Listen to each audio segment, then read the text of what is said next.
এ দৃশ্য দেখে মনেই হবে না এটি ফার্মগেট। নেই চিরচেনা যানজট বা হাজার হাজার মানুষের হুড়োহুড়ি। দৌড়ে বাসে ওঠার প্রতিযোগিতাও চোখে পড়ে না।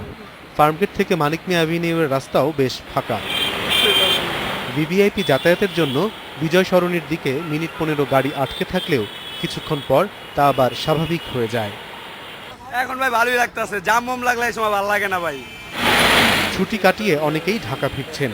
গুলিস্তানে গাড়ির চাপ বাড়ছে, তবে যানজটে আটকে নেই কেউ। হকার মুক্ত ফুটপাতে স্বাচ্ছন্দ্যে হাঁটছেন পথচারী। যানজট মুক্ত থাকায় হঠাৎ করে মনে হচ্ছে রাস্তাগুলো যেন বড় হয়েছে, আর যাতায়াতের সময় কম লাগায় ঢাকা শহর হয়ে গেছে ছোট। সদরঘাট থেকে গুলিস্তান ঘোড়ার গাড়ি আপনি আধা ঘন্টায় যান। অন্য সময় 2 ঘন্টা, 2.5 ঘন্টা, 3 ঘন্টাও লাগে। এরকম ফাঁকা থাকলে তো আমাদের কাছে কেন, সবার কাছে ভালো লাগবে। আমরা একটা রিল্যাক্সে থাকতে পারি। স্কুল, কলেজ, বিশ্ববিদ্যালয় এখনো বন্ধ। অফিস আদালত খুললেও এখনো জমজমাট হয়নি মতিঝিলের অফিস পাড়া। রাস্তাঘাট ফাঁকা ফুকা, লোকজন একটু কম, রাস্তাঘাটে গাড়ি ঘোড়া কম।